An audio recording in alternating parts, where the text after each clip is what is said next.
So hello दोस्तों, स्वागत है आज एक और नई वीडियो में। तो आज हम लोग इस नई वीडियो में नए टॉपिक के साथ इस वीडियो को शुरुआत करेंगे। तो देखिए, आज हम लोग इस वीडियो में बिरंजक चूर्ण यानी ब्लीचिंग पाउडर को समझने वाले हैं।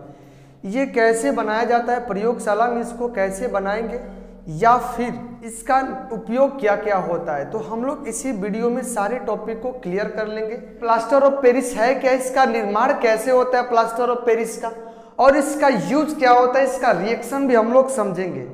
तो आप लोग वीडियो के लास्ट तक जरूर बने रहें। अगर आपको ये वीडियो समझ में आए तो वीडियो को लाइक एवं चैनल को सब्सक्राइब करना ना भूलें और साथ ही साथ दोस्तों के पास शेयर भी कर दें। तो आइए बिना देर किए वीडियो को स्टार्ट करते हैं। बिरंजक चूर्ण ब्लीचिंग पाउडर बनाया कैसे जाता है। बिरंजक चूर्ण ब्लीचिंग पाउडर का ये फॉर्मूला होता है CaOCl होता है, ये फॉर्मूला होता है। इसको बनाया कैसे जाता है, बहुत आसान है विधि इसका। ये एग्जाम में लगभग 2 से 3 नंबर तक पूछ लेता है और इससे डायरेक्ट फॉर्मूला भी पूछता है, जो ऑब्जेक्टिव में काम आता है। डायरेक्ट ये ऑब्जेक्टिव में भी ये पूछ लेता है। तो इसको ध्यान से समझे और याद भी रखें, कॉपी पर नोट भी रखें, ताकि कुछ दिनों तक आपको याद रहे। देखिए, बिरंजक चूर्ण बनाया कैसे जाता है। जब बुझे हुए चूने को, बुझा हुआ चूना को लिख सकते हैं यहाँ पे। जब बुझा हुआ चूना, जिसका फॉर्मूला होता है CaOH का होल ट्वाइस, जब बुझे हुए चूने को 40 डिग्री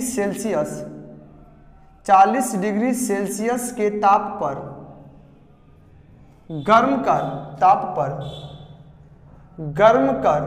क्लोरीन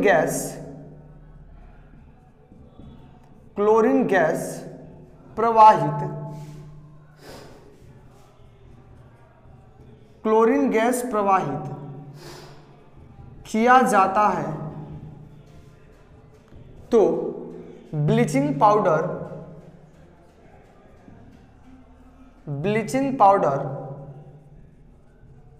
प्राप्त होता है। यानी समझिए, जो बुझा हुआ चूना होता है, बुझा हुआ चूना के हमने फॉर्मूला भी लिख दिए, CaOH का होल ट्वाइस, ये बुझा हुआ चूना के फॉर्मूला होता है। जब बुझा हुआ चूना से 40 यानी बुझा हुआ चूना को 40 डिग्री सेल्सियस के ताप पर गर्म करके उससे क्लोरीन गैस प्रवाहित किया जाता है, तो क्या प्राप्त होता है, ब्लीचिंग पाउडर प्राप्त होता है। इसका उपयोग भी होता है, वह भी हम लोग अंत में समझेंगे। ये कैसे बनाया जाता है ये भी समझ लिए हम लोग। जब बुझा हुआ चूना को 40 डिग्री सेल्सियस के ताप पर गर्म करके उससे क्लोरीन गैस प्रवाहित की जाती है, तो क्या प्राप्त होता है, ब्लीचिंग पाउडर प्राप्त होता है। जैसे इसका रिएक्शन भी हम लोग समझ लेते हैं। जैसे ये बुझा हुआ चूना है, CaOH का होल ट्वाइस ये, और इसके साथ साथ बुझे हुए चूने से क्लोरीन गैस प्रवाहित कर देते हैं। क्लोरीन गैस कितना सेल्सियस पर गर्म करके, इसको 40 डिग्री सेल्सियस के ताप पर जब इसको गर्म करेंगे हम लोग, तो क्या प्राप्त होगा हमें, यही ब्लीचिंग पाउडर प्राप्त होगा। लिख सकते हैं CaOCl, एक ठो और Cl रहेगा यहाँ से बैलेंसिंग करने के, इसको बैलेंस करने के लिए क्लोरीन 2 ठो हुआ। जल का भी निर्माण होता है, यानी जल का फॉर्मूला होता है H2O होता है ये। तो यही इसका रिएक्शन हुआ, समझे, ये इसका रिएक्शन हुआ। यानी बुझे हुए चूने को 40 डिग्री सेल्सियस के ताप पर गर्म करके जब इससे क्लोरीन गैस प्रवाहित किया जाता है, तो क्या प्राप्त होता है, बिरंजक चूर्ण यानी ब्लीचिंग पाउडर हमें प्राप्त होता है। इसका कई सारा उपयोग भी होता है। देखिए, ये ब्लीचिंग पाउडर छिड़काव किया जाता है। देखोगे आप स्टेशनों पर जो हल्का पाउडर चूने टाइप के छिड़का आता है, वह ब्लीचिंग पाउडर ही होता है, जो कीटाणुओं को मारता है। समझे, कीटाणुओं को मारता है ये ब्लीचिंग पाउडर। इसका वहां पर भी हम लोग उपयोग कर सकते हैं। तो देखिए, एग्जाम में 2 या 3 नंबर में डायरेक्ट उपयोग भी पूछता है कि ब्लीचिंग पाउडर का उपयोग क्या है। ब्लीचिंग पाउडर की फॉर्मूला लिखे, ब्लीचिंग पाउडर प्रयोगशाला में कैसे बनाया जाता है, ये अक्सर एग्जाम में पूछते रहता है, जिसको आप लोग जरूर कवर कर लें। तो ब्लीचिंग पाउडर का उपयोग कीटाणुनाशक के रूप में किया जाता है। हम लोग यहाँ लिख सकते हैं इसका उपयोग, यानी यूज हम लोग इसका लिख सकते हैं ब्लीचिंग पाउडर ब्लीचिंग पाउडर का उपयोग कपड़े को विरंजक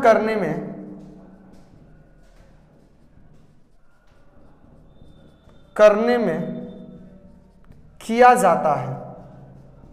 यानी लिख दिया हम लोग ब्लीचिंग पाउडर का उपयोग, ब्लीचिंग पाउडर यानी विरंजक चूर्ण का उपयोग कपड़ों को विरंजित करने में किया जाता है। ये समझे, ये ब्लीचिंग पाउडर का उपयोग है। और सारा उपयोग है कागज एवं कपड़ों को विरंजक करने में, इसको विरंजित करने में, कीटाणुनाशक के रूप में भी इसका उपयोग करते हैं। लिख सकते हैं यहाँ पर कीटाणुनाशक के रूप में, कीटाणुनाशक के रूप में यानी ब्लीचिंग पाउडर का उपयोग कीटाणुनाशक के रूप में भी हम लोग करते हैं ब्लीचिंग पाउडर का उपयोग। और इसका उपयोग होता है क्लोरीन एवं क्लोरीफॉर्म को बनाने में। एक और उपयोग हम लोग लिख सकते हैं, तीसरा नंबर, क्लोरीन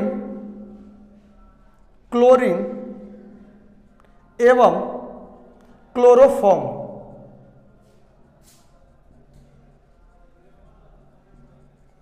क्लोरीन एवं क्लोरोफॉर्म को बनाने में भी इसका उपयोग किया जाता है। तो ये अक्सर इसका यूज एग्जाम में 2 नंबर में पूछते रहता है, तो इसको कवर जरूर कर लें। एक बार और रिपीट कर देते हैं विरंजक चूर्ण का। देखिए विरंजक चूर्ण का फॉर्मूला क्या होता है, CaOCl, एक तो और Cl रहता है जो क्वेश्चन में बंद करके आप लोग रखिएगा, समझे। इसको ब्लीचिंग पाउडर भी बोला जाता है। और ये ब्लीचिंग पाउडर प्रयोगशाला में बनाया कब जाता है, जब बुझा हुआ चूना के फॉर्मूला क्या होता है, CaOH का होल ट्वाइस होता है। जब बुझे हुए चूने को 40 डिग्री सेल्सियस के ताप पर गर्म करके उससे क्लोरीन गैस प्रवाहित किया जाता है तो हमें क्या प्राप्त होता है, विरंजक चूर्ण यानी ब्लीचिंग पाउडर हमें प्राप्त होता है। यहाँ पर ब्लीचिंग पाउडर के रिएक्शन करा दिए, कैसे ब्लीचिंग पाउडर ये बनाया जाता है वह भी हमने लिख दिया है। और ब्लीचिंग पाउडर का उपयोग यहाँ पे 3 तो इसका यूज लिखे हुए हैं। लिखे ब्लीचिंग पाउडर का उपयोग कपड़े को विरंजित करने में, कागजों को भी विरंजित करने में। जैसे समझिए, कागज को अधिक दिनों तक छोड़ देंगे तो वो कागज क्या होता है, धीरे धीरे नष्ट होने लगता है, समझे। कीटाणु उसको खा करके क्या कर देते हैं, नष्ट करने लगते हैं। तो जब ब्लीचिंग पाउडर उन कागजों पर छिड़क दिया जाता है तो कीटाणु उस पर नहीं लगते और नष्ट नहीं होता है। तो आप लोग लिख सकते हैं ब्लीचिंग पाउडर का उपयोग कपड़े एवं कागजों को विरंजित करने में किया जाता है कीटाणुनाशक के रूप में। जहां तक देखिए, जहां पर पानी की जमा होता है, या देखते होंगे जहां तहां लोग पान खा करके थूक देते हैं, वहां पर भी उजला उजला चूना टाइप के छिड़काव किया जाता है, वही ब्लीचिंग पाउडर होता है, ताकि वहां पर कीटाणु न पनप सके। यानी कीटाणुनाशक के रूप में भी इसका उपयोग किया जाता है। और क्लोरीन एवं क्लोरोफॉर्म के भी निर्माण में इसी का यूज किया जाता है। ये था ब्लीचिंग पाउडर का यूज। ये ब्लीचिंग पाउडर का यूज भी पूछता है, याद कर लीजिएगा इसे। ये प्लास्टर ऑफ पेरिस है क्या, इसका निर्माण कैसे होता है प्लास्टर ऑफ पेरिस का, और इसका यूज क्या होता है, इसका रिएक्शन भी हम लोग समझेंगे। तो आप लोग वीडियो के लास्ट तक जरूर बने रहें। अगर आपको ये वीडियो समझ में आए तो वीडियो को लाइक एवं चैनल को सब्सक्राइब करना न भूलें, और साथ ही साथ दोस्तों के पास शेयर भी कर दें। तो आइए बिना देर किए वीडियो को स्टार्ट करते हैं। देखिए प्लास्टर ऑफ पेरिस, इसका फॉर्मूला क्या होता है, CuSO4 ½ H2O। हम लोग इसको एक दूसरे तरीका से भी लिख सकते हैं। ये जो प्लास्टर ऑफ पेरिस आपके सामने ये जो दिख रहा है, प्लास्टर ऑफ पेरिस का फॉर्मूला CaSO4 ½ H2O। क्या लिखा है, CaSO4 ½ H2O। इसको बोला भी जाता है कैल्शियम सल्फेट हेमीहाइड्रेट भी इसको बोला जाता है। और इसको लिखने का एक और तरीका, इसको हम लोग इस तरह भी लिख सकते हैं, CaSO4 का इस तरह कर सकते हैं, होल ट्वाइस कर सकते हैं। यहाँ पर H2O हम लोग लिख सकते हैं। ये किसका, यह भी देखो, ये और ये दोनों सेम फॉर्मूला है, और अक्सर दोनों में कोई बदल के एग्जाम में पूछते रहता है। तो प्लास्टर ऑफ पेरिस के क्या जनरली हम लोग याद रखेंगे, यही पॉपुलर फॉर्मूला इसका, CuSO4 और ½ H2O। क्या रखेंगे याद हम लोग, CuSO4 ½ H2O रखेंगे। इसका एक और नाम है कैल्शियम सल्फेट हेमीहाइड्रेट। ये कैसे प्राप्त होता है इसको हम लोग अब सीखते हैं, कैसे प्राप्त किया जाता है। थोड़ा ध्यान से समझिएगा। जब जिप्सम को 120 डिग्री सेल्सियस के ताप पर गर्म किया जाता है तो क्या प्राप्त होता है, हमें प्लास्टर ऑफ पेरिस प्राप्त होता है।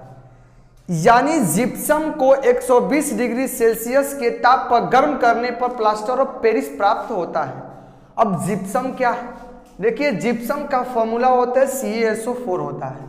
यहां पर लिख देते हैं जब, या केवल जिप्सम ही हमने लिख देते हैं। जिप्सम को, यानी जिप्सम का फॉर्मूला क्या होता है? CaSO4 होता है। जिप्सम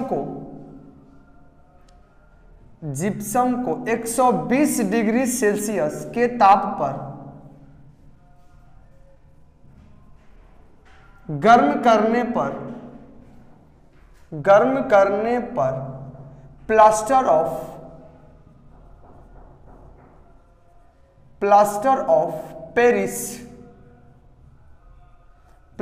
ऑफ पेरिस प्राप्त होता है। क्या लिखिए?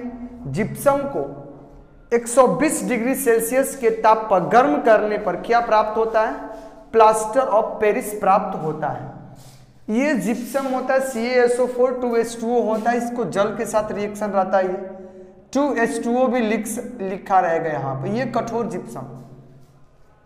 जिप्सम को जब 120 डिग्री सेल्सियस के ताप पर गर्म किया जाता है तो प्लास्टर ऑफ पेरिस प्राप्त होता है। ये याद रखिएगा, समझिए इसका रिएक्शन। ये देखिए जिप्सम है, जिप्सम को लीजिए CaSO4 2H2O, समझे?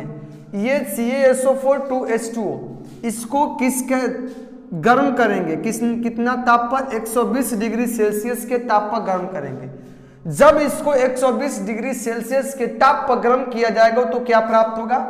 प्लास्टर ऑफ पेरिस, यानी CaSO4 का whole twice, CaSO4 half H2O, इस तरह भी लिख सकते हैं हम लोग।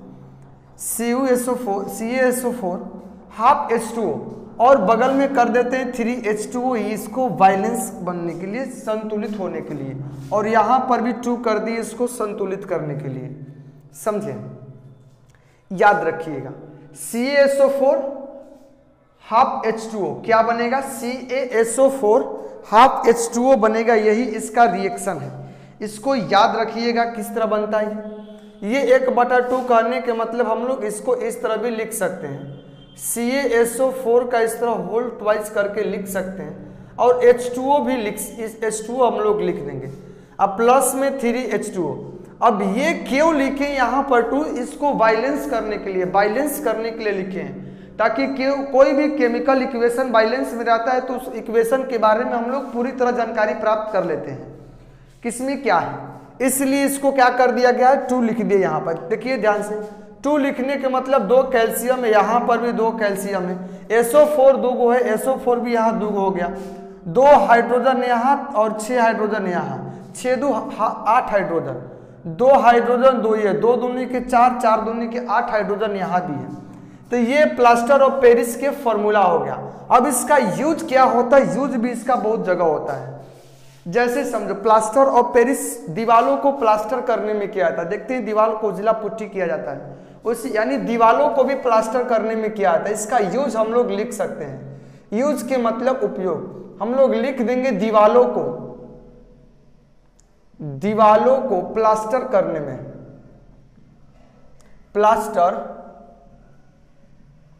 में, यानी प्लास्टर ऑफ पेरिस का उपयोग दीवालों के प्लास्टर करने में भी हम लोग करते हैं। और ध्यान से समझिए, देखे होंगे उजला उजला आता है, वो POP भी इसे बोला जाता है। समझे? दीवालों को पुताई किया जाता है प्लास्टर ऑफ पेरिस से।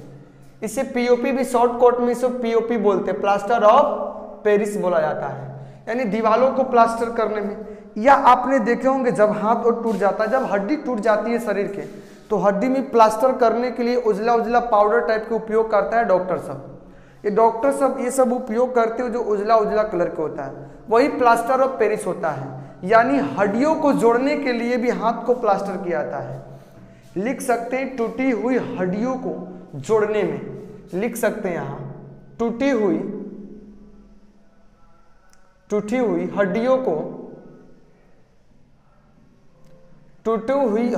को प्लास्टर करने में, लिख सकते हैं प्लास्टर करने में। समझे? टूटी हुई हड्डियों को प्लास्टर करने, माने चिकित्सक में, डॉक्टरी में इसका उपयोग किया जाता है। समझे? और एक हम लोग उपयोग लिख सकते हैं इसका मूर्ति बनाने में। किसको बनाने में? मूर्ति बनाने में। देखेंगे मूर्ति सीमेंट का ये सब मिलता है, उस प्लास्टर ऑफ पेरिस से भी मूर्तियां बनाई जाती हैं। तो यही लिख दी, मूर्तियों को बनाने में भी प्लास्टर ऑफ पेरिस का उपयोग किया जाता है, समझें। या इसका उपयोग हम लोग दीवालों के छिद्र को भरने में भी इसका उपयोग करते हैं। हम लोग लिख सकते हैं दीवालों के छिद्र को भरने, मान लो कहीं दीवार में छिद्र है, वह उस छिद्र को भरने में भी किसका उपयोग हम लोग करेंगे? प्लास्टर ऑफ पेरिस का उपयोग करेंगे। और ये प्लास्टर ऑफ पेरिस की एक खासियत होता है, जब ये जल के संपर्क में आता है तो एकदम कठोर बन जाता है, कठोर पत्थर जैसा ये कठोर बन जाता है, समझे। देखोगे किसी का हाथ प्लास्टर हुआ होगा तो एकदम पत्थर जैसा होता है, कठोर, मार देने पर सर फूट जाता है, होता है कि नहीं? यानी जैसे ही प्लास्टर ऑफ पेरिस जल के संपर्क में आता है वो क्या होता है? कठोर हो जाता है, हार्ड हो जाता है जब जल सूखता है तो, समझे। यही था, ये सब उपयोग इसी का था उपयोग। प्लास्टर ऑफ पेरिस का हम लोग उपयोग देख लिए, समझे। ये आप लोग याद करके रखिएगा, यहाँ से डायरेक्ट या तो फॉर्मूला पूछेगा या 1 नंबर में फॉर्मूला तो पूछ ही लेगा, इसका उपयोग 2 नंबर में पूछ सकता है। प्लास्टर ऑफ पेरिस कैसे बनाया जाता है यह भी पूछ लेगा, और इसका ये फॉर्मूला पूछ लेगा रिएक्शन वाला।